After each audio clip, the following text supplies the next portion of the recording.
Good, welcome, or good morning, and welcome to Bible Time here at Sovereign Grace Community Church.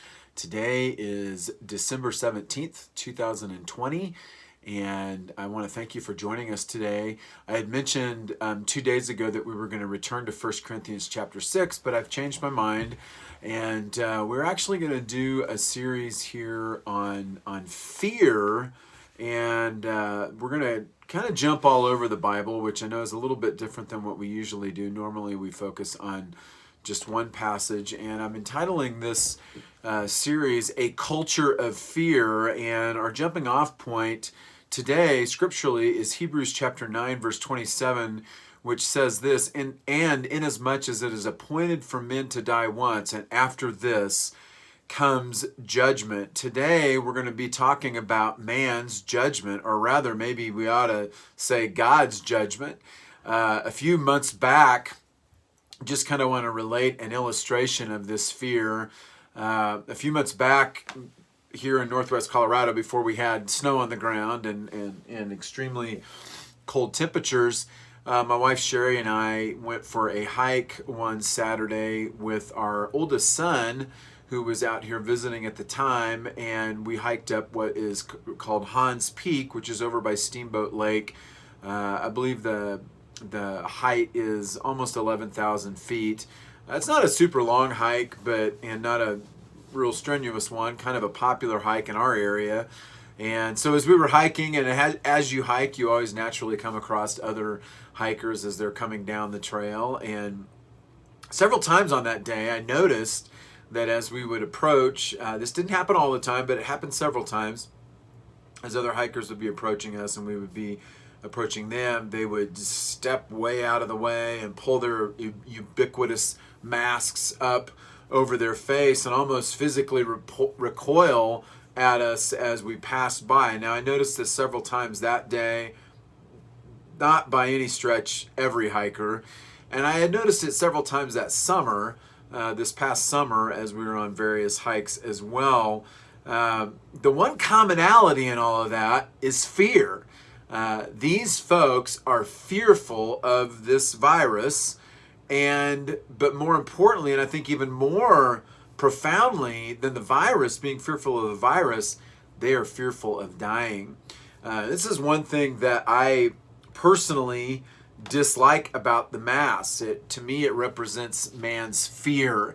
And man's greatest fear is dying, because our even greater fear than dying is our instinctive understanding that after dying, after death, comes God's judgment. I recently read a Facebook post from Pastor Don Green that said this, quote, death causes fear because people intuitively know that after death comes judgment, end quote. That is exactly what is being said here in Hebrews chapter 9, verse 27. See, every person will die. You will die, I will die. People die every day. In Ecclesiastes, the Bible tells us man knows not his time. God has appointed for each of us a lifespan. For some people, that lifespan is very long. For others, it is short, tragically short sometimes. For example, yesterday afternoon, I was driving home from ski instructing over at Steamboat Resort, and I saw a car accident. Or the results of a car accident, and there was an ambulance there. Now, I don't know what the outcome of that was. I know here in our local community, just last weekend, we had a young lady, a young 15-year-old girl that was killed in a car accident. And so man knows not his time, but God has appointed our time.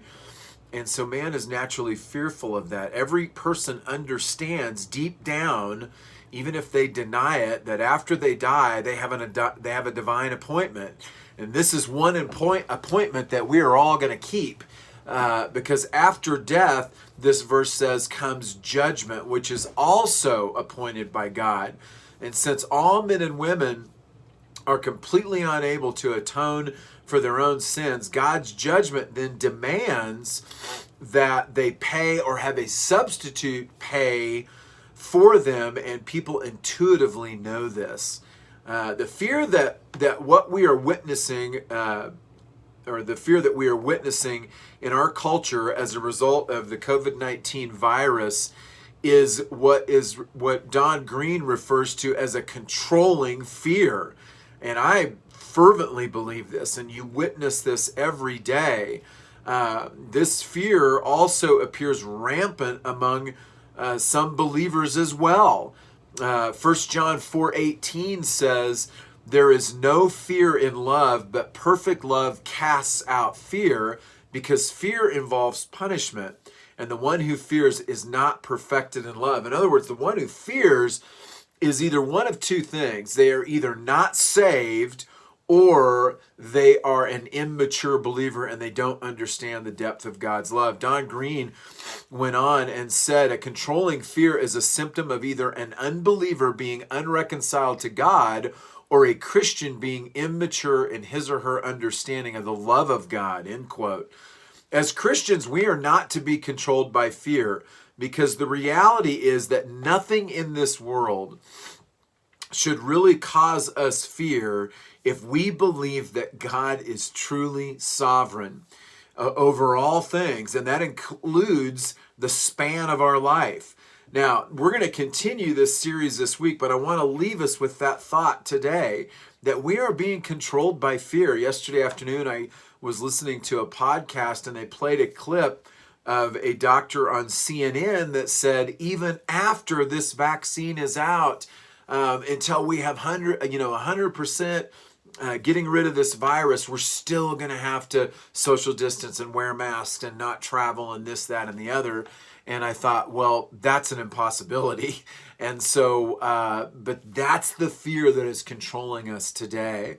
And as Christians, we should not be controlled by fear. Tomorrow, we'll continue our look here at the fear that is gripping our culture and our world. And we're going to look at the biblical answers to that fear. I want to thank you for joining me. I want to encourage you to share this far and wide.